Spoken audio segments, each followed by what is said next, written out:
Super അമ്മയും മകളും എന്ന് പറഞ്ഞൊരു പ്രോഗ്രാമിൽ കൂടെ പങ്കെടുത്തു. പക്ഷേ അതിനകത്ത് ഫൈനൽ വന്നപ്പോഴത്തേക്ക് ഞങ്ങൾ 5ാം സ്ഥാനത്താക്കി. അമൃത ചാനലിലുള്ള ക്രൂ മെമ്പേഴ്സ് പേഴ്സണലായിട്ട് മെസ്സേജ് അയച്ചിട്ടുണ്ട്, നിങ്ങൾക്ക് തന്നെയായിരിക്കും ഫസ്റ്റ്. നമ്മൾ ഈ സ്റ്റേജിൽ പെർഫോമൻസ് കഴിയുമ്പോഴും നമ്മളോട് പറയുന്നു, ചാനലിലുള്ള ആൾക്കാർ തന്നെ നമ്മളോട് പറയുന്നത്, നിങ്ങൾ എന്തോ നോക്കാനെ കൊണ്ടാണ്, നിങ്ങൾക്കായിരിക്കും ഫസ്റ്റ്. ഫിനാലെ ഒന്നും നടക്കുന്നുണ്ടെങ്കിൽ പോലും അതുവരെയുള്ള പെർഫോമൻസ് എങ്ങനെയാണെന്നുള്ളതും അല്ലെങ്കിൽ അതിന്റെ അടിസ്ഥാനത്തിൽ കൂടി ആയിരിക്കുമല്ലോ ഒരു അങ്ങനെയല്ലേ വേണ്ടിയേ. കാരണം ആ ഫൈനൽ എന്നാ പിന്നെ ഫൈനൽ ആദ്യമേ കൊണ്ടുവച്ചാ പോരായിരുന്നു. എനിക്ക് സങ്കടം എന്താണെന്നറിയാമോ, ഞങ്ങളെ കോമാളികളായിട്ടാണ് കണ്ടത്, വെറും കോമാളി. 3 ലക്ഷം രൂപയാണ് ഇതിന്റെ ഫസ്റ്റ് പ്രൈസ് എന്ന് പറഞ്ഞ്. ഞങ്ങൾക്ക് 6.5 ലക്ഷം രൂപ ഒരു വർഷം കൊണ്ട് ഞങ്ങൾ ചെലവാക്കിയിട്ടുണ്ട്. ഞാനും എൻ്റെ മോളും ആദ്യമേ തന്നെ പറയുന്നു, ശ്വേതാജിയോട് ഞങ്ങൾ ഒത്തിരി ഒരു സോറി പറയുന്നു. ശ്വേതാജിയോട് മാത്രം. ഞങ്ങൾ അതിന് നിരസിച്ചതിന് കാരണം ഇതൊക്കെ കൂടിയാണ്. ഒരു വർഷം കൊണ്ട് ഞങ്ങൾ കിടന്ന് കഷ്ടപ്പെട്ടു. ഞങ്ങളുടെ പൈസ, ഞങ്ങൾക്ക് ഫിനാൻഷ്യലി ഒത്തിരി പ്രശ്നമുള്ള ആൾക്കാരാണ്, ഞങ്ങളുടെ കാശ് അത്രയും പോയി. ഞാൻ തല ഉയർത്തി പിടിച്ചിട്ട് തന്നെയാണ് അവിടെ നിന്ന് ഇറങ്ങിപ്പോകുന്നത്. തല താഴ്ത്തിയുമല്ല, തല ഉയർത്തി പിടിച്ചിട്ട് തന്നെയാണ് പോകുന്നത്. കാരണം ഞാൻ അത്രയ്ക്ക് കഷ്ടപ്പെട്ടിട്ടുണ്ട്. ഒരു വർഷമായിട്ട് ഞാൻ ട്രോഫി മേടിക്കേണ്ടി പോകുന്നതും ആ 5ാം സ്ഥാനം, ആ ട്രോഫി എൻ്റെ വീട്ടിൽ കൊണ്ട് വെച്ച് കഴിഞ്ഞാൽ ഞാൻ എൻ്റെ ജീവിതകാലം മൊത്തം ആ ട്രോഫി കാണും ഇല്ലേ. വീണ്ടും വീണ്ടും വീണ്ടും ഞാനപ്പോൾ കാണുമ്പോഴൊക്കെ ഓർക്കും, ഞാനൊരു 5ാം സ്ഥാനത്തൊന്നും അല്ലാത്തവളായി പോയല്ലോ എന്നുള്ളൊരു, അത് കാണുമ്പോൾ എനിക്ക് ഓർമ്മ വരും. ആ ട്രോഫി കാണും. അതും കൂടി കൊണ്ട് തന്നെയാണ് അത് വേണ്ടെന്ന് വെച്ചത്. മാക്സിമം യൂസ് ചെയ്തിട്ട് കറിവേപ്പില് പോലെ നമ്മളെ അതിനകത്ത് എടുത്തു കളഞ്ഞു. എനിക്ക് ആ ട്രോഫിയെക്കാട്ടിലും വലുത് എനിക്ക് പൈസയാണ്. എൻ്റെ ജീവിതത്തിൽ പണമില്ലാതെ ഒന്നും നടക്കത്തില്ല ഈ ഭൂമിയിൽ. കിറ്റുകൾ ചെയ്തു, ഔട്ട്ഡോർ ടാസ്കിന് കരമന മാർക്കറ്റിൽ പോയി പച്ചക്കറി കച്ചവടം, തെരുവിൽ നിന്ന് പച്ചക്കറി കച്ചവടം ചെയ്തു. ഇതൊക്കെ ഒത്തിരി എഫേർട്ട് എടുത്തിട്ട് ഞങ്ങൾ നാണം കിട്ടൊക്കെ അങ്ങനെ കുറേ കാര്യങ്ങൾ ചെയ്തു. കാരണം നമുക്ക് ഇതിനകത്ത് വിജയിക്കണം.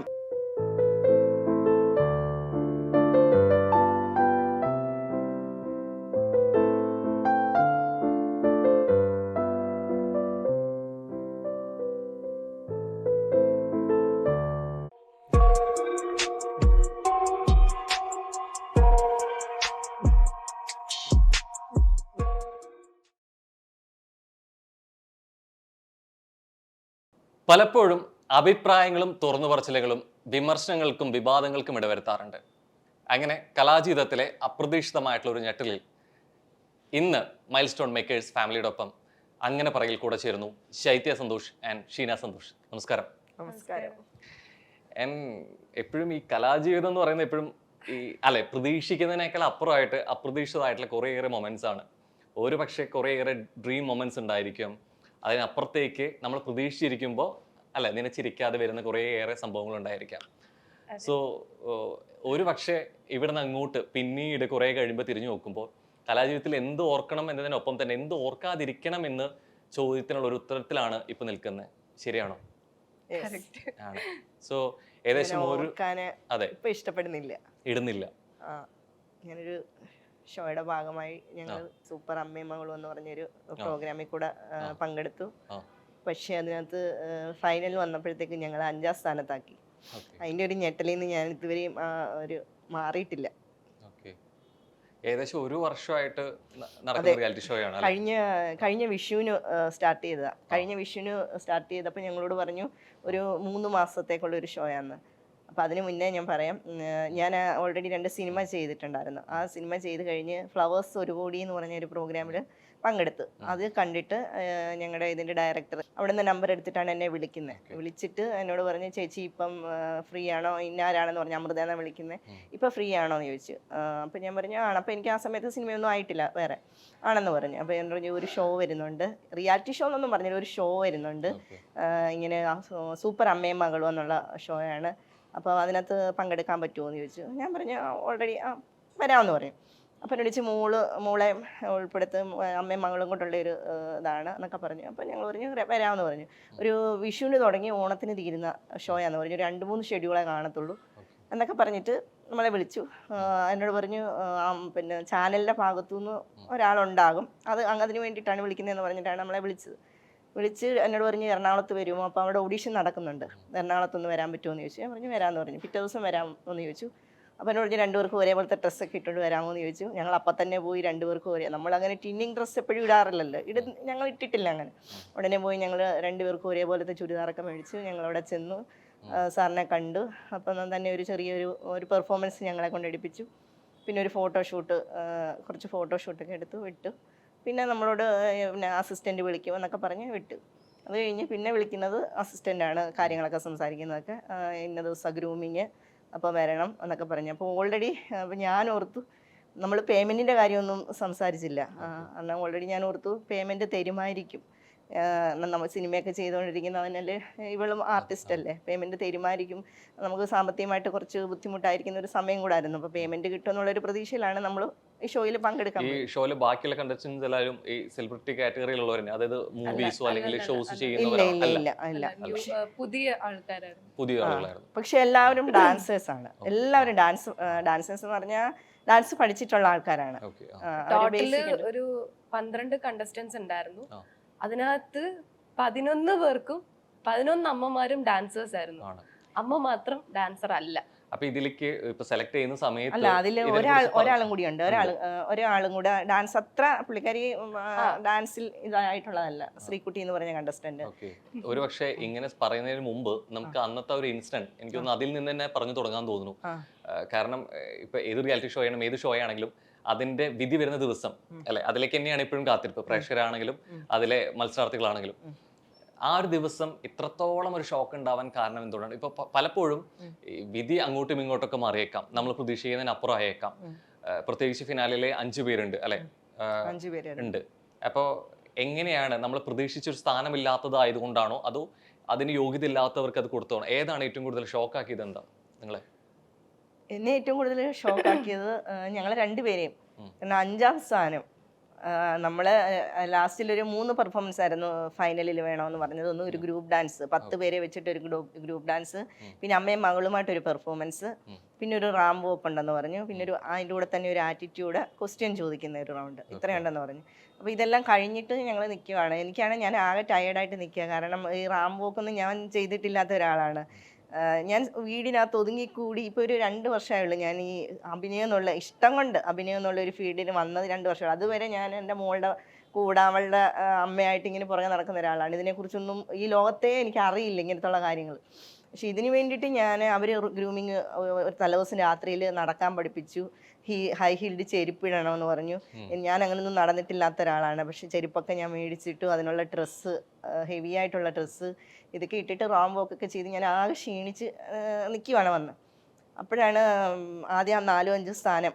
അപ്പം നമ്മൾ അതിന് മുന്നേ തന്നെ കുറേ നാൾ കൊണ്ട് കുറേ ആൾക്കാർ ഇത് സ്ഥിരമായിട്ട് കാണുന്ന കുറേ ആൾക്കാരുണ്ട്. അപ്പോൾ അവർ നമ്മളോട് പറയും നിങ്ങൾക്ക് തന്നെയാണ് ഫസ്റ്റ്. എന്നെ ഫോൺ ചെയ്തിട്ട് പറയും നിങ്ങൾക്ക് തന്നെയാണ് ഫസ്റ്റ്, ഒന്നും നോക്കണ്ട. ഇതിനകത്തുള്ള ക്രൂ മെമ്പേഴ്സ്, നമ്മുടെ ഈ അമൃത ചാനലിലുള്ള ക്രൂ മെമ്പേഴ്സ് പേഴ്സണലായിട്ട് മെസ്സേജ് അയച്ചിട്ടുണ്ട്, നിങ്ങൾക്ക് തന്നെയായിരിക്കും ഫസ്റ്റ്. നമ്മൾ ഈ സ്റ്റേജിൽ പെർഫോമൻസ് കഴിയുമ്പോഴും നമ്മളോട് പറയുന്നു, ചാനലിലുള്ള ആൾക്കാർ തന്നെ നമ്മളോട് പറയുന്നത് നിങ്ങളെന്തോ നോക്കാനെ കൊണ്ടാണ് നിങ്ങൾക്കായിരിക്കും ഫസ്റ്റ്. അങ്ങനെയുള്ള ഒരു പ്രതീക്ഷയിൽ നിൽക്കുക. ഈ പ്രേക്ഷകരെ അഭിപ്രായങ്ങൾ അറിയിക്കാറുണ്ട്, ഇപ്പൊ മെസ്സേജിലൂടെ കോളിലൂടെ ആണെങ്കിലും. ഈ പ്രേക്ഷകർ പറഞ്ഞ അഭിപ്രായത്തിലാണോ ഈ പ്രതീക്ഷ വന്നതോ നിങ്ങൾക്ക് നമ്മള് ഓരോ പെർഫോമൻസിനും നമ്മൾ അതുപോലെ എഫേർട്ട് ഇട്ടു, നല്ല കമന്റ്സ് പറയുന്നുണ്ട്, എല്ലാം ഉണ്ട്. ഈ ഗ്രാൻഡ് ഫിനാലയിലെ 3 പെർഫോമൻസ് ചെയ്തു. അപ്പൊ നമുക്ക് സ്വന്തമായിട്ടൊരു ജഡ്ജ്മെന്റ് ഉണ്ടാവുമല്ലോ. അപ്പൊ നമ്മളുടെ വിശ്വാസം ഓക്കെ, ഇത് നല്ലതായിരുന്നു, നല്ല പെർഫോമൻസ് ആയിരുന്നു. ഇത് മാത്രമല്ല നോക്കുന്നത്, ഇതിന് മുന്നേ ഈ ഒരു 1 ഇയർ ആയിട്ട് നമ്മൾ ചെയ്തുകൊണ്ടിരുന്ന കാര്യങ്ങളെല്ലാം നോക്കിയിട്ടായിരിക്കും ജഡ്ജ്മെന്റ് എന്നാണ് നമ്മൾ വിശ്വസിച്ചിരിക്കുന്നത്. ഡാൻസ് അപ്പം ഞാൻ എപ്പോഴും എല്ലാ പ്രാവശ്യവും ഡാൻസ് മാത്രമാണ് കൂടുതലും. ഒരു 3/4% ഡാൻസിനാണ് കൂടുതൽ ഇമ്പോർട്ടൻസ് കൊടുത്തത്.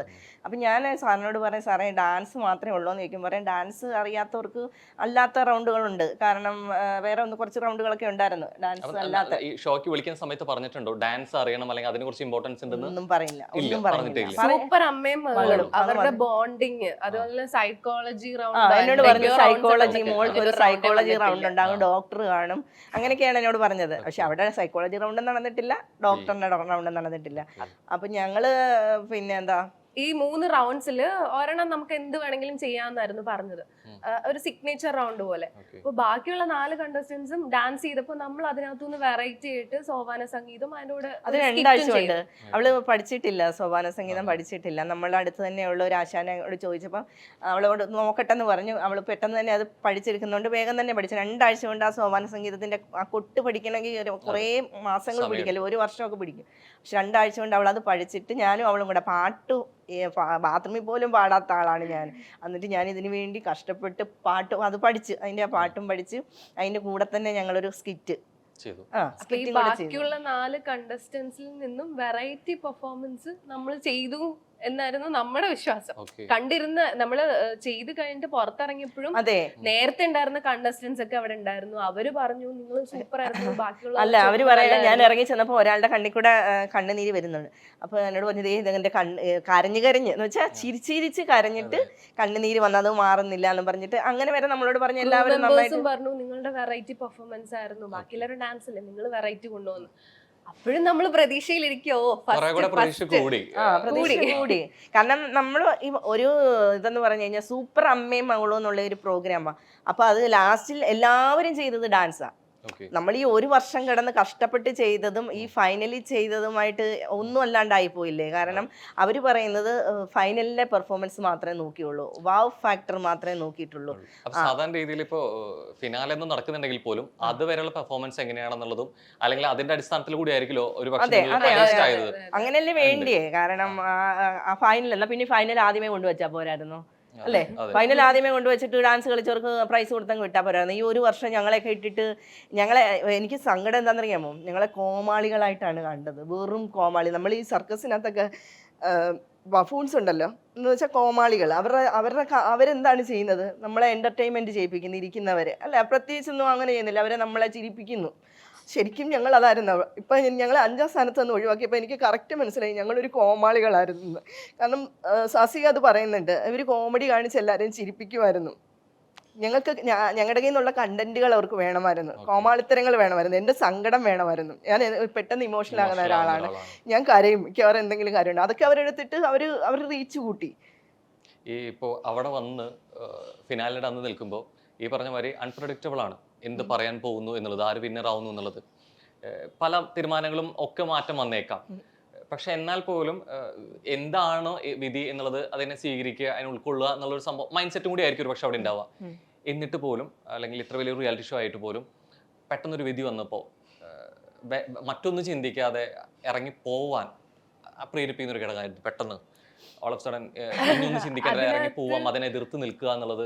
കാരണം അതിന് ശേഷം ഉണ്ടാവാൻ പോകുന്ന കാര്യങ്ങൾ, സ്റ്റേജിനെ കുറിച്ചോ ഫേസ് ചെയ്യേണ്ട കാര്യങ്ങളെ കുറിച്ചോ ഒന്നും ഓർക്കാതെ അങ്ങനെ ഒരു തീരുമാനത്തിലേക്ക് എത്തായിരുന്നു. അവിടാണ് ശരിക്കും പറഞ്ഞു കഴിഞ്ഞാൽ സൂപ്പർ അമ്മയും മകളും തമ്മിലുള്ള ഒരു ബോണ്ടിങ് എന്ന് പറയുന്നത്. ഞങ്ങൾ തമ്മിൽ അവിടെ സംസാരിച്ചില്ല, ജസ്റ്റ് ഒരു നോട്ടം. ആ നോട്ടത്തിൽ തന്നെ ഞങ്ങൾക്ക് രണ്ടുപേർക്കും കാര്യം മനസ്സിലായി. ചിലപ്പോൾ എനിക്ക് മേടിക്കണമെന്നുണ്ടായിരിക്കാം, അവൾക്ക് മേടിക്കണ്ടെന്നായിരിക്കാം, ചിലപ്പോൾ തിരിച്ചും ആകാം. കാരണം ഞാൻ അവള് വെളിയിൽ ഇറങ്ങിയിട്ട് എന്നോട് പറയാം അമ്മ എന്താ മേടിക്കാഞ്ഞത്, എനിക്ക് മേടിക്കണമെന്ന്. പക്ഷെ ഞങ്ങൾ രണ്ടുപേരും കൂടെ ഒരു നോട്ടം നോക്കിയതേ ഉള്ളൂ. അനൗൺസ് ചെയ്യുകയും ഞങ്ങൾ രണ്ടും ഷോക്ക് എന്ന് പറഞ്ഞാൽ അമ്മാതിരി ഷോക്കായി പോയി. കാര്യം ഇത്രയും നാളും നമ്മൾ കഷ്ടപ്പെട്ടത് വെറുതെ ആയി പോയോ, അല്ലെങ്കിൽ നമ്മുടെ കയ്യിൽ നിന്ന് ഒരുപാട് പൈസ ഇതിനു വേണ്ടിയിട്ട് മുടക്കിയിട്ടുണ്ട്, അതൊക്കെ വെറുതെ. 3 ലക്ഷം രൂപയാണ് ഇതിന്റെ ഫസ്റ്റ് പ്രൈസ് എന്ന് പറഞ്ഞത്. ഞങ്ങൾക്ക് 6.5 ലക്ഷം രൂപ ഒരു വർഷം കൊണ്ട് ഞങ്ങൾ ചെലവാക്കിയിട്ടുണ്ട്. അപ്പൊ ഈ ഇത്രയും രൂപ 3 ലക്ഷത്തിന് വേണ്ടിയിട്ട് ഒരു 6.5 ലക്ഷം ചിലപ്പോൾ എനിക്കായിരിക്കും കുറവ്, മറ്റുള്ള അമ്മമാർക്ക് അതിലും കൂടുതലായിട്ടുണ്ടെങ്കിലേ ഉള്ളൂ. അങ്ങനെയുള്ള കുറെ വിഡ്ഢികളാണ് ഞങ്ങൾ ഇത്രയും ഒരു 3 ലക്ഷം രൂപയ്ക്ക്. അപ്പൊ അങ്ങനെ നിക്കണ ടൈമില് ഞങ്ങൾ എന്തൊരു നോട്ടം നോക്കി ഞങ്ങളോട് പറഞ്ഞു ഫ്രണ്ടിലോട്ട് കയറി. അപ്പോഴും നമ്മൾ വിചാരിക്കുന്നു ഇവര് നമ്മളെ പ്രാങ്ക് ചെയ്യുമായിരിക്കും, ചിലപ്പോ ആദ്യം തന്നെ ഫസ്റ്റ് ആയിരിക്കും. എന്റെ മൈൻഡ് എന്റെ മൈൻഡ് ഞാൻ വേറെ ഒന്നും കാണുന്നില്ല. അയ്യോ സാസിക പിന്നെ വിളിച്ചിങ്ങനെ കാണിക്കുന്നു, അതിനകത്ത് ഇവര് വെറുതെ നമ്മളൊരു പ്രാങ്കിന് വേണ്ടിയിട്ട്. അപ്പോഴും ഞാൻ അതിന്റെ ഒരു റിയലായിട്ട് ചിന്തിക്കുന്നില്ല 5ാം സ്ഥാനം തന്നെയാണെന്ന്. അപ്പൊ നിന്ന് അപ്പോഴത്തേക്ക് ട്രോഫി എടുക്കാൻ പോയി. പിന്നെ സാസിയെ കൊണ്ടുവന്ന് ശ്വേതാജിയിലോട്ട് ട്രോഫി കൊടുത്തു. ട്രോഫി മാത്രം, കയ്യിൽ വേറെ ഒരു ഇതുമില്ല, അല്ലെങ്കിൽ ഒരു ക്യാഷ് പ്രൈസോ അങ്ങനെയുള്ള ഒന്നുമില്ല, ട്രോഫി മാത്രം. അപ്പം ഞാൻ ഇവളെ ഇങ്ങനെ ഒന്ന് നോക്കിയപ്പം ഞങ്ങൾ രണ്ടുപേരുടെയും കണ്ണുകൊണ്ട്, അതാണ് ഒരു ബോണ്ടിങ് എന്ന് പറയുന്നത്. കണ്ണുകൊണ്ട് വേണ്ട, കാരണം ഈ ഒരു വർഷമായിട്ട് ഞങ്ങൾ കിടന്ന് കഷ്ടപ്പെട്ടു ആ ഒരു ചാനലിൽ. എനിക്ക് ഒത്തിരി എന്താ പറയുന്നത്, എനിക്ക് 48 വയസ്സ് പ്രായമുള്ള ആളാണ് ഞാൻ. ഇതിന് വേണ്ടിയിട്ടുള്ള എഫേർട്ട് എൻ്റെ ജീവിതത്തിൽ ഞാൻ ഇത്രയും നാളെടുത്തില്ല. എൻ്റെ കാലിന് മുട്ടിനൊക്കെ പ്രശ്നമുള്ള, ഡാൻസ് കളിക്കാനൊക്കെ കൊണ്ടറിയാത്ത ഞാൻ ഡാൻസ് കളിച്ചു. കഥാപ്രസംഗം പറയാനറിയാത്ത ഞങ്ങൾ രണ്ടുപേരും കൂടെ കഷ്ടപ്പെട്ട് കഥാപ്രസംഗം പറഞ്ഞു, സ്കിറ്റുകൾ ചെയ്തു, ഔട്ട്ഡോർ ടാസ്കിന് കരമന മാർക്കറ്റിൽ പോയി പച്ചക്കറി കച്ചവടം, തെരുവിൽ നിന്ന് പച്ചക്കറി കച്ചവടം ചെയ്തു. ഇതൊക്കെ ഒത്തിരി എഫേർട്ട് എടുത്തിട്ട് ഞങ്ങൾ നാണം കെട്ടൊക്കെ അങ്ങനെ കുറേ കാര്യങ്ങൾ ചെയ്തു. കാരണം നമുക്ക് ഇതിനകത്ത് വിജയിക്കണം, അല്ലെ അങ്ങനെ ഒരു സംഭവം ഉള്ളത് കൊണ്ടാണ് ഇത്രയും പരസ്പരം കഷ്ടപ്പെട്ടത്. സംസാരിക്കാതെ ഉണ്ടായ അല്ലെങ്കിൽ പറയാതെ തന്നെ വാക്കുകളിൽ ഇല്ലാതെ മനസ്സിലാക്കിയ കാര്യം കൂടിയാണ് ഇറങ്ങി പോകുന്നു എന്നുള്ളത്. പക്ഷെ അത് കഴിഞ്ഞിട്ടായിരിക്കും പലപ്പോഴും നമ്മൾ കുറെ കാര്യങ്ങൾ റിയലൈസ് ചെയ്യുക. തിരിച്ചറിയുന്ന ഒരു മൊമെന്റ് ഇതൊക്കെ കഴിഞ്ഞിട്ട് പിന്നീട് നോക്കുമ്പോഴായിരിക്കും അവിടെ വന്ന് പോകുന്ന അവിടെ കണ്ട പ്രേക്ഷകരോ അല്ലെങ്കിൽ ബാക്കിയുള്ളവരോ എന്തായിരിക്കും നിങ്ങളെ കുറിച്ച് സംസാരിക്കാനെ കുറിച്ച് ചിന്തിച്ചിട്ടുണ്ടോ? നിങ്ങൾ സപ്പോർട്ട് ചെയ്തിട്ടായിരിക്കോ അത് എഗെയിൻസ്റ്റ് ആയിരിക്കും ഇല്ല ആരും എഗെയിൻസ്റ്റ് ആയിട്ട് ഒരിക്കലും സംസാരിച്ചില്ല. ആരും എഗെയിൻസ്റ്റ് ആയിട്ട് സംസാരിച്ചിട്ടില്ല. എല്ലാരും നമ്മളെ സപ്പോർട്ട് ചെയ്തതേ ഉള്ളൂ, നമ്മളെ ചേർത്ത് പിടിച്ചേ ഉള്ളൂ. പക്ഷെ അവിടെ ഫ്ലോറിൽ നടന്നത് വേറെ സംഭവങ്ങളായിരുന്നു. ഞാൻ ഇത് വേണ്ടാന്ന് പറഞ്ഞു. അപ്പൊ ഞങ്ങൾ രണ്ടുപേരും കൂടെ കൈ കൊണ്ട് കാണിച്ചു വേണ്ട, ഇങ്ങനെ കാണിച്ച്. അപ്പൊ ഞാൻ പറഞ്ഞു, അപ്പൊ ശ്വേതാജിക്ക് പെട്ടെന്ന് അത് എന്തോ വിഷമം തോന്നിയിട്ടുണ്ട്.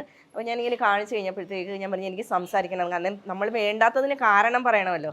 അപ്പം ഞാൻ മൈക്ക് വേണമെന്ന് പറഞ്ഞ് എനിക്ക് മൈക്ക് കൊണ്ടു തന്നപ്പോൾ ഞാൻ പറഞ്ഞു സതീഷ് സാറെന്ന് പറഞ്ഞാൽ ഇതിൻ്റെ ഡയറക്ടർ സതീഷ് സാർ ഈ പ്രോഗ്രാമിലേക്ക് എന്നെ വിളിച്ചപ്പോൾ എന്നോട് പറഞ്ഞത് ഇത് സൂപ്പർ അമ്മയും മകളും എന്നുള്ളൊരു പ്രോഗ്രാമാണ്. പക്ഷേ ഇവിടെ നടന്നത് ഡാൻസ് റിയാലിറ്റി ഷോ ആണ്. അത് കറക്റ്റാണ്, ആദ്യം തൊട്ട് അവസാനം വരെ ഡാൻസ് റിയാലിറ്റി ഷോ ആയിട്ടാണ് നടന്നത്. എന്നാൽ പിന്നെ സൂപ്പർ അമ്മയും ഡാൻസ് റിയാലിറ്റി ഷോ എന്നങ്ങ് വെച്ചാൽ പോരായിരുന്നു. അല്ല, ഗ്രാൻഡ് ഫിനാലയിലെ പെർഫോമൻസും ഡാൻസ് ആയിരുന്നു. ഡാൻസിനെ ബേസ് ചെയ്തിട്ട് അവർ കൊടുത്തിരിക്കുന്നത്. സൂപ്പർ ഞാൻ പറഞ്ഞു ഇതൊരു സൂപ്പർ ഡാൻസറിൻ്റെ ഷോ ആയിരുന്നു. അപ്പം അതിനകത്ത് എനിക്ക് ഡാൻസ് അറിയാത്ത ഒരാളാണ്. ഞാൻ ഡാൻസ് അറിയാത്ത ഒരാൾ ഈ ട്രോഫിക്ക് അർഹയല്ല. അതുകൊണ്ടാണ് ഞാനിത് മേടിക്കാത്തതിൻ്റെ കാരണമെന്ന് പറഞ്ഞിട്ടാണ് ഞാൻ അവിടെ നിന്ന് ഇറങ്ങിപ്പോയി. വേറെ അവരെ ചീത്ത വിളിച്ചിട്ടില്ല, ശ്വേതാജിയായി ഒന്നും പറഞ്ഞിട്ടില്ല, സ്വാസിയോടൊന്നും പറഞ്ഞിട്ടില്ല, ചാനലിനെതിരെ പറഞ്ഞിട്ടില്ല. എൻ്റെ നിലപാട് പറഞ്ഞു, ഞാൻ മേടിക്കാത്തതിൻ്റെ കാരണം അത് ഞാൻ പറഞ്ഞു. കാരണം അത് അവരെനിക്ക് വെച്ച് നീട്ടുന്ന ഒരു ട്രോഫിക്ക് എനിക്ക് നിരസിക്കാനുള്ള ഇതുണ്ടല്ലോ, എനിക്ക് വേണ്ടാന്ന് വെക്കാനുള്ള ഒരു അവകാശം എനിക്കുണ്ട്. ഓസ്കാർ വരെ ആൾക്കാർ വേണ്ടെന്ന് വെക്കുന്നു ഇല്ലേ? അപ്പൊ അതിന് നെഗറ്റീവായിട്ട് പറഞ്ഞതായിരിക്കാം ചാനലിൽ അത് അഭിപ്രായം കൃത്യമായിട്ട് രേഖപ്പെടുത്തിയിട്ടുണ്ട്. ഫ്ലോറിൽ വെച്ച് മൈക്കിൽ കൂടെ പറഞ്ഞു. പക്ഷെ അവരത് കാണിച്ചില്ല, അവരത് ഞങ്ങൾ ഇറങ്ങി പോകുന്നതും പിന്നെ അതിനുശേഷം നടന്ന കുറച്ച് ഡ്രാമകളുണ്ട് അവരുടേതായിട്ടുള്ള രീതിയിൽ. അവര് കുറച്ച് എല്ലാരും കൂടി ഗൂഢാലോചന നടത്തിയിട്ട് നമ്മളെ നെഗറ്റീവ് ആക്കുന്ന രീതിയിൽ കുറച്ച് ശ്വേതാജി അതിനകത്ത് പറയുന്നുണ്ട് ആർട്ടിസ്റ്റ് ആണെങ്കിൽ ഒരു ആർട്ടിസ്റ്റ് അങ്ങനെ ഇറങ്ങി പോകാൻ പാടില്ല, ഫ്ലോറിനെ നമ്മൾ ഡിസ്റെസ്പെക്റ്റ് ചെയ്തു, ശ്വേതാജി അങ്ങനെ ചെയ്തു എന്നൊക്കെ. പക്ഷേ ഞാനിപ്പോൾ ഈ ഷോ ശ്വേതാജി കാണുമായിരിക്കാം, കണ്ടിട്ടുണ്ടെങ്കിൽ ഞാനും എൻ്റെ മോളും ആദ്യമേ തന്നെ പറയുന്നു ശ്വേതാജിയോട് ഞങ്ങൾ ഒത്തിരി ഒരു സോറി പറയുന്നു. ശ്വേതാജിയോട് മാത്രം ഒരു ക്ഷമ പറയുന്നു. കാരണം ശ്വേതാജി എന്ന് പറഞ്ഞാൽ ഞങ്ങളുടെ നെഞ്ചിനകത്ത് ഇരിക്കുന്ന ആളാണ്. ഇപ്പോഴും അത് തന്നെ, ഒരിക്കലും ഞാൻ ഇറക്കി വിട്ടിട്ടില്ല. ഞങ്ങളുടെ ഫാമിലി അത്രയ്ക്ക് ഇഷ്ടപ്പെടുന്ന ഒരാളാണ്. അപ്പോൾ അത് ശ്വേതാജിക്ക് ഹർട്ടായെന്നാണ് പറഞ്ഞത്. പക്ഷെ ഹർട്ടായിട്ടുണ്ടെങ്കിൽ ഞാൻ ഒത്തിരി മാപ്പ് ചോദിക്കുന്നു ശ്വേതാജിയോട്. ഞങ്ങൾ അതിന് നിരസിച്ചതിന് കാരണം ഇതൊക്കെ കൂടിയാണ്. ഒരു വർഷം കൊണ്ട് ഞങ്ങൾ കിടന്ന് കഷ്ടപ്പെട്ടു. ഞങ്ങളുടെ പൈസ, ഞങ്ങൾക്ക് ഫിനാൻഷ്യലി ഒത്തിരി പ്രശ്നമുള്ള ആൾക്കാരാണ്, ഞങ്ങളുടെ കാശ് അത്രയും പോയി. അതുകൊണ്ടാണ് ഞങ്ങൾ ആ ട്രോഫി മേടിക്കാതെ അവിടെ നിന്ന് ഇറങ്ങിപ്പോകുന്നത്. അത് ശ്വേതാജി മനസ്സിലാക്കണം. ലാൽജോസ് സാറ് ഇത് കാണുന്നുണ്ടെങ്കിൽ, എപ്പോഴെങ്കിലും എൻ്റെ ഇത് കാണുന്നുണ്ടെങ്കിൽ സാറും ഈ ഷോ മൊത്തം ഇതിൻ്റെ എല്ലാ എപ്പിസോഡും കണ്ടിട്ട് ഒരു ഈ സാധാരണ ഇതിൽ ഇപ്പം ഫിനാലേക്ക് വരുന്ന സ്പെഷ്യൽ ഗസ്റ്റ് ഒരു പക്ഷെ അതുവരെ ഷോ കാണാത്തവരായിരിക്കാം, അല്ലെങ്കിൽ മുമ്പത്തെ ഇങ്ങനെ പെർഫോമൻസ് നിങ്ങളുടെ എങ്ങനെയാണെന്നുള്ളതൊന്നും അറിയാത്തവരായിരിക്കാം. അന്നായിരിക്കും അതേ കണ്ട്. ഇത് ശരിക്കും വിധി നിർണയത്തിൽ ഒരു കാരണമായെന്ന് തോന്നുന്നുണ്ടോ? സാറിനെ കൊണ്ട് ചോദിപ്പിച്ചു, സാർ എന്താണ് ഇവരിറങ്ങിപ്പോയതിന് സാറിന് എന്താ പറയാനുള്ളത്? സാറ് പറഞ്ഞു, അതായത് ഇന്നത്തെ ഒരു ദിവസത്തെ കാര്യമാണ് നമ്മൾ നോക്കിയിട്ടുള്ളത്, അല്ലെങ്കിൽ വാവ് ഫാക്ടറിന് പറഞ്ഞ് നോക്കിയിട്ടുള്ളത്. സാറ് നേരത്തെയുള്ള ഞങ്ങളുടെ പെർഫോമൻസ് എന്തായിരുന്നു, അല്ലെങ്കിൽ ഈ 1 year ജേർണിയിൽ ഞങ്ങൾ എന്തൊക്കെയാണ് ചെയ്തിട്ടുള്ളത്, എത്ര എഫേർട്ട് എടുത്തിട്ടുണ്ട്, ഒന്നും പുള്ളി കണ്ടിട്ടില്ല. അന്നത്തെ ഒരു ദിവസത്തെ കാര്യം വെച്ചിട്ടാണ് ജഡ്ജ് ചെയ്യുന്നത്. ശരിക്കും പറഞ്ഞാൽ ഒരു റിയാലിറ്റി ഷോയുടെ ഗ്രാൻഡ് ഫിനാലെ എന്ന് പറയുമ്പോൾ അങ്ങനെയാണോ ജഡ്ജ് ചെയ്യേണ്ടത്? അങ്ങനെയല്ല ചെയ്യേണ്ടത്. നമ്മൾ ഇത്രയും ഇരുന്നിട്ടുണ്ട് റിയാലിറ്റി ഷോയ്ക്ക് വിധികർത്താവായിട്ട് ഇരുന്നാണ് സാർ. ആ ഫുള്ള് കണ്ടിട്ടായിരിക്കുമല്ലോ അത് വിധി നിർണ്ണയിക്കുന്നത്, ആരാണ് ഇതിന്റെ ആപ്റ്റ് അല്ലെ ആരാണ് അത് കണ്ടത്. ഇതിന് മുമ്പ് ഒരു ക്രൈറ്റീരിയ പറഞ്ഞിട്ടുണ്ടോ? അതായത് അതുവരെയുള്ള പെർഫോമൻസ് ആയിരിക്കില്ല മാനദണ്ഡം, അന്ന് ഫിനാലയിൽ നിങ്ങൾ എങ്ങനെ പെർഫോം ചെയ്യുന്നു അങ്ങനെ പറഞ്ഞിട്ടില്ല, ഒന്നും പറഞ്ഞിട്ടില്ല. ഗ്രാൻഡ് ഫിനാലയിലെ 3 റൗണ്ട്സ് ഉണ്ടാകും. എന്നിട്ട് പ്രത്യേകം പറഞ്ഞ് നിങ്ങൾ പുതിയ പരീക്ഷണങ്ങൾക്കൊന്നും നിൽക്കണ്ട, അത് അങ്ങനെയും പറഞ്ഞിട്ടുണ്ട്. നിങ്ങൾ പുതിയ പരീക്ഷണങ്ങൾക്കൊന്നും നിൽക്കണ്ട എന്ന് പറഞ്ഞിട്ടുണ്ട്. നമ്മുടെ ചെയ്യാൻ പോകുന്ന പെർഫോമൻസ് മുൻകൂട്ടി സ്ക്രീനിങ് എന്തെങ്കിലും ഉണ്ടായിരുന്നോ? എന്താണ് ചെയ്യാൻ പോകുന്നത് നിങ്ങൾ മുൻകൂട്ടി പറഞ്ഞിരുന്നു?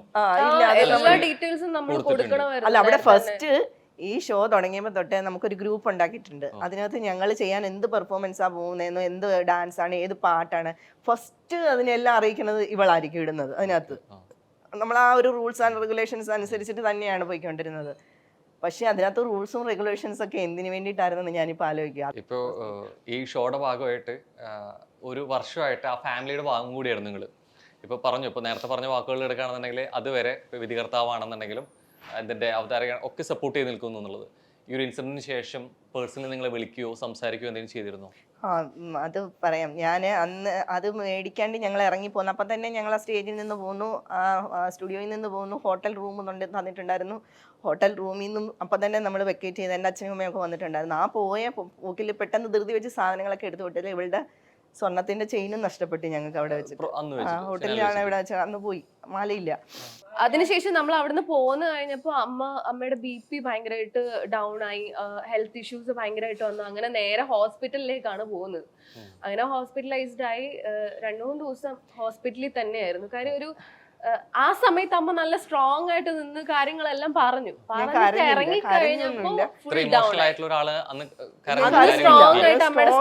ഞാൻ തല ഉയർത്തി പിടിച്ചിട്ട് തന്നെയാണ് അവിടെ നിന്ന് ഇറങ്ങിപ്പോകുന്നത്. തല താഴ്ത്തിയുമല്ല, തല ഉയർത്തി പിടിച്ചിട്ട് തന്നെയാണ് പോകുന്നത്. കാരണം ഞാൻ അത്രയ്ക്ക് കഷ്ടപ്പെട്ടിട്ടുണ്ട്. 1 വർഷമായിട്ട് എനിക്ക് എന്താ പറയുക, എൻ്റെ ശരീരം മെന്റലി ഹെൽത്തും ഒക്കെ ഒന്നും ഓക്കെ അല്ലായിരുന്നു. ഹെൽത്തൊക്കെ ഓക്കെ അല്ലാത്തതിനൊക്കെ ഒത്തിരി കാരണമുണ്ട്. അപ്പം ഞാൻ അത്രയും കഷ്ടപ്പെട്ടിട്ട് ഒരു 5ാം സ്ഥാനം, എനിക്ക് ഫസ്റ്റ് വേണമെന്നൊന്നും അല്ല ഞാൻ പറഞ്ഞത്, പക്ഷെ എനിക്കൊരു 5ാം സ്ഥാനത്തിന് മാത്രമാണല്ലോ ഞാൻ അർഹ.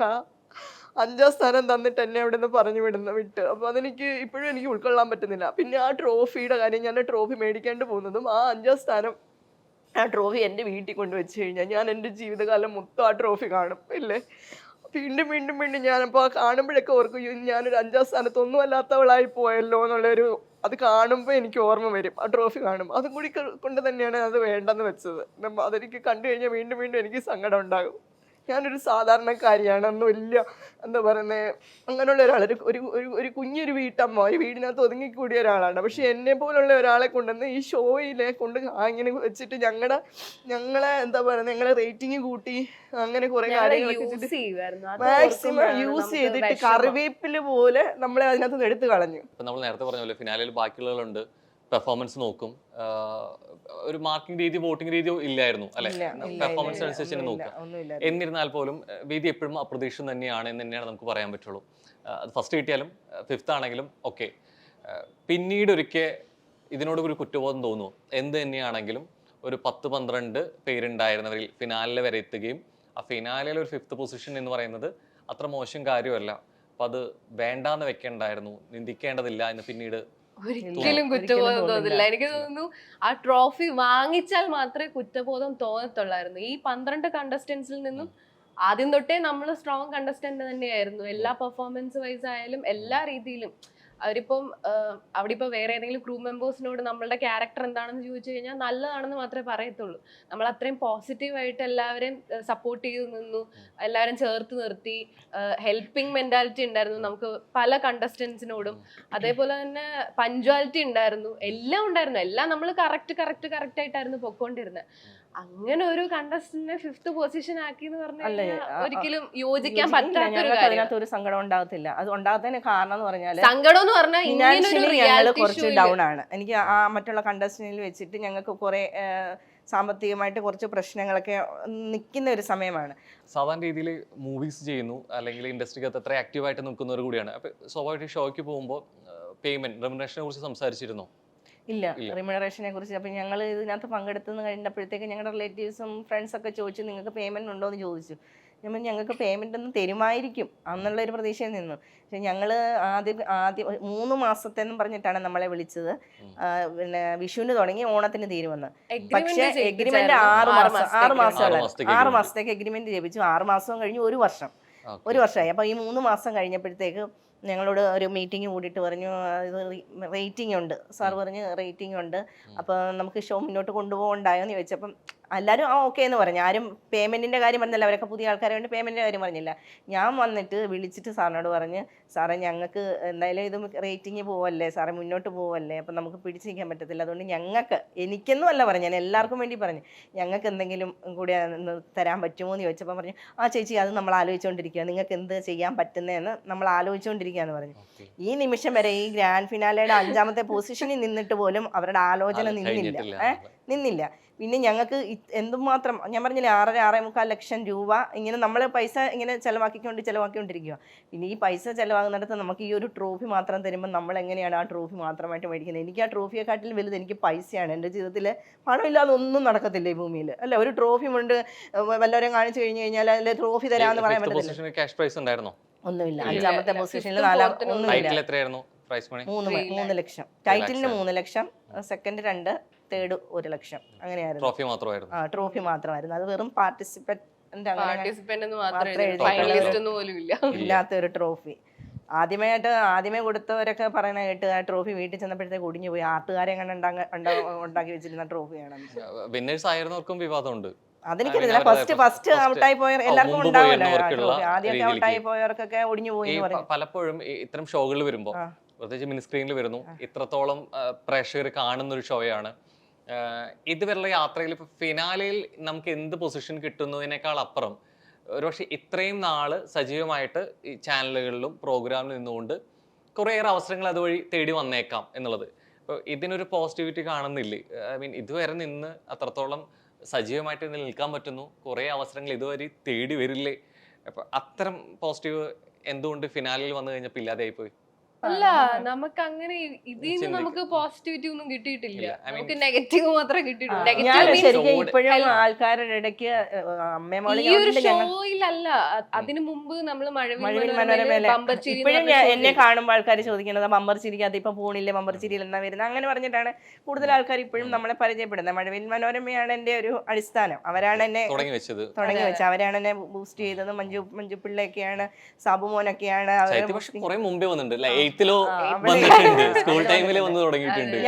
ഞാൻ അഭിമാനത്തോടെ പറയും, ബമ്പർ ചിരി എന്നുള്ളൊരു പ്രോഗ്രാമിൽ കൂടിയാണ് ഞാൻ വന്നത്. അവരുടെ മഴവിൽ മനോരമയാണ് എന്നെ എനിക്ക് സപ്പോർട്ട് ചെയ്യുന്നത്. എന്നെ 10 പേര് അറിയപ്പെടുന്നത് അന്നാണ്. പിന്നെ ഈ ഷോയ്ക്കകത്ത് വന്ന് ഇപ്പോഴിപ്പോഴ് ആൾക്കാര് ആദ്യമൊക്കെ നമ്മൾ സൂപ്പർ അമ്മയും മകളും അഭിനയിക്കുന്നതാണെന്ന് അങ്ങോട്ട് പറയുമ്പോൾ അയ്യോ അത് കണ്ടിട്ടില്ല, മറ്റേ ബമ്പർ ചിരിയെ കണ്ടിട്ടുള്ളൂ, അങ്ങനെ വന്ന് പറയായിരുന്നു. ഇപ്പം കുറച്ച് പേരൊക്കെ നമ്മളോട് വന്നിട്ട് സംസാരിക്കുന്നുണ്ട്. സൂപ്പർ അമ്മയും മകളും സാധാരണ രീതിയിൽ ഇതിപ്പോ ഇതിന്റെ പ്രൊമോ വന്നു, ഇപ്പൊ നമ്മൾ എന്ത് സംസാരിച്ചു എന്നുള്ളത് അവിടെ വന്നിട്ടില്ല. ശൈത്യത്തെ സംബന്ധിച്ചിടത്തോളം ഒരു അഡ്വക്കേറ്റ് കൂടിയാണ്. നമ്മൾ എന്ത് സംസാരിച്ചു, എന്ത് വരണം, എന്ത് വരാതിരിക്കാം എന്നുള്ളതിന് കൃത്യമായിട്ടൊരു ബോധ്യം ഉണ്ടായിരിക്കും അല്ലേ? അപ്പൊ അത്തരത്തില് ലീഗിൽ എന്തെങ്കിലും മൂവ് ചെയ്തിരുന്നോ ഇപ്പൊ അഡ്വക്കേറ്റ് കൂടി ആയതുകൊണ്ട്? അതായത് ഈ നമ്മുടെ ഗ്രാൻഡ് ഫിനാലെ കഴിഞ്ഞൊരു 3-4 ദിവസം, കാര്യം ഞങ്ങൾ രണ്ടുപേരും ഒരു മെന്റൽ ട്രോമ എന്ന് പറയാം, ആ ഒരു സ്റ്റേജിലായിരുന്നു. ഇപ്പോഴും ഹസ്ബൻഡിനോട് ഇന്നലെ ഞാൻ പറഞ്ഞു, ഞാനിങ്ങ് ദേഷ്യപ്പെടുവാ ഹസ്ബൻഡിനോടൊന്നും ഒന്നും പറയാനെ കൊണ്ട്. എനിക്ക് എന്താ വെച്ചാൽ പുള്ളി എന്തെങ്കിലും സ്നേഹത്തോട് പറയുമ്പോഴും ഞാൻ ദേഷ്യപ്പെടുവാണ്. അപ്പം ഞാൻ പറഞ്ഞു എന്നോടൊന്നും പറയരുത്, എനിക്കിങ്ങ് മരിക്കണമെന്നും ആഗ്രഹം എപ്പോഴും ഇപ്പൊ മനസ്സിനകത്ത് എപ്പോഴും. അല്ല, അങ്ങനെ ഒരു അവസ്ഥയിലായി പോയി ഞാൻ. എപ്പോഴും എനിക്ക് ജീവിക്കണ്ട, മെന്റലി നമ്മളെ തളർത്തി കളയുന്ന രീതിയിലായി പോയി. അപ്പൊ അങ്ങനെയൊക്കെ ആകുവാണ് ഞാൻ. എന്താണെന്ന് എനിക്കറിയില്ല. അതെ അതെ അതെ. അമ്മയുടെ ഈ ഒരു അവസ്ഥ ഞാൻ മാത്രമേ കാണുന്നുള്ളൂ വീട്ടില്. അമ്മ എങ്ങനെയാണ്, കാര്യം ഒരു 2-3 ദിവസം എന്ന് പറഞ്ഞു കഴിഞ്ഞാൽ എനിക്ക് ചിന്തിക്കാൻ പോലും പറ്റാത്ത അവസ്ഥയിലായിരുന്നു അമ്മ. ഞാൻ തീർച്ചയായിട്ടും നമ്മൾ തുടങ്ങി വെച്ച് പറഞ്ഞ പോലെ കലാജീവിതമാണ്, പലതരം സ്റ്റേജുകളും കാര്യങ്ങളും ഒക്കെ സംഭവിച്ചു പോകും. ഒന്നും ഒന്നിൻ്റെയും അവസാനമല്ല, മറ്റു പലതിലേക്കുള്ള ഒരു തുടക്കം വാതിലുകളാണ് നമ്മൾ പറയാറുണ്ട്. അപ്പോൾ അതുകൊണ്ട് തന്നെ കുറച്ച് ഇമോഷണലി അല്ലെങ്കിൽ ഒരു പക്ഷെ പിന്നീട് ഓർക്കാൻ ആഗ്രഹിക്കാത്തൊരു കാര്യം കൂടി ആയിരിക്കാം. എന്നിരുന്നാൽ പോലും അവസരങ്ങൾ കുറേയേറെ കാത്തിരിക്കുകയാണ് അമ്മയും മകളെയും. അപ്പോൾ ഒരു ടൈറ്റിൽ പറയുന്നതിനേക്കാൾ അപ്പുറമായിട്ട് നിങ്ങൾ ഇതുവരെ പോകുന്ന, അല്ലെങ്കിൽ ഒരു പക്ഷേ കലാജീവിതത്തിലാണെങ്കിലും വ്യക്തി ജീവിതത്തിലാണെങ്കിലും പോകുന്ന ഒരു രീതിയുണ്ട്. അപ്പം അത്രത്തോളം ഒരു സൂപ്പർ അമ്മയും മകളായിട്ട് ഇനി ഇവിടുന്ന് അങ്ങോട്ട് ഇതുപോലെ തന്നെ കുറെ കൂടെ അടിപൊളിയായിട്ട് പോട്ടെ എന്ന് കൂടി ആശംസിക്കുകയാണ്. അത് ഒരു കാര്യം കൂടെ പറഞ്ഞോട്ടെ, ശ്വേതാജി, ഞാൻ ഒരു പ്രാവശ്യം കൂടെ ശ്വേതാജിയോട് ക്ഷമ ചോദിക്കുന്നു. ശ്വേതാജി ഞങ്ങളുടെ മനസ്സിനകത്ത് 3 പേരുടെ മനസ്സിനകത്ത് തന്നെയാണുള്ളത്. ശ്വേതാജിക്ക് ഹർട്ടായിട്ടുണ്ടെങ്കിൽ ഒത്തിരി മാപ്പ്. അപ്പോൾ ഓക്കെ, അപ്പോൾ ഓൾ ദി വെരി ബെസ്റ്റ്. ഇനി ഇവിടെ അങ്ങോട്ടുള്ള നല്ല കിടലൻ ജേണിക്ക്. ഇത്രയും ഇത്ര നല്ല സുന്ദരമായിട്ടുള്ള മുഖം വെച്ചിട്ട് ചിരിക്കാൻ ഇങ്ങനെ കരഞ്ഞോണ്ടിരിക്കുക. അതുപോലെ തന്നെ വേറൊരു കാര്യം, നമ്മുടെ ഇതിന് മുന്നേ നമ്മുടെ ഈ ചാനലിൽ തന്നെ ഒരു ഇന്റർവ്യൂവിന് വിളിച്ചിട്ടുണ്ടായിരുന്നു. ആ സമയത്ത് അച്ഛനായിരുന്നു സ്റ്റാർ. ഇപ്പൊ ആൾക്കാര് കൂടുതലും അച്ഛനെ ഇപ്പൊ തിരിച്ചറിയുന്നത് നമ്മുടെ ഈ ചാനലിന്റെ ഇത് കാരണോ ചെറുപ്പക്കാരൻ വെള്ളം കുടിക്കും എന്നൊക്കെ പറഞ്ഞ ചെറുപ്പക്കാരനല്ലേ ഇപ്പൊ പുറത്തിറങ്ങുമ്പോ ആൾക്കാര് സ്വാഭാവികമായിട്ട് അച്ഛനെ നന്നായിട്ട് പരിചയമാണ്. കാരണം ശൈത്യയുടെ ഒരുവിധം ഇതിലൊക്കെ റീല് കാണാം. സൂപ്പർ അമ്മയും മകൾ എന്നുള്ളത് അതിന് പകരം റിയാലിറ്റി ഷോ സൂപ്പർ അച്ഛനും മകൾ എന്ന് പറഞ്ഞാൽ പറ്റും അല്ലെ? അപ്പോഴില്ല. അപ്പൊ ഇതുപോലെ സൂപ്പർ അച്ഛനും മകളും അമ്മയും മകളൊക്കെ ആയിട്ട് ഇങ്ങനെ പോട്ടെ, അടിപൊളിയായി പോട്ടെ. Thank you so much. Thank you.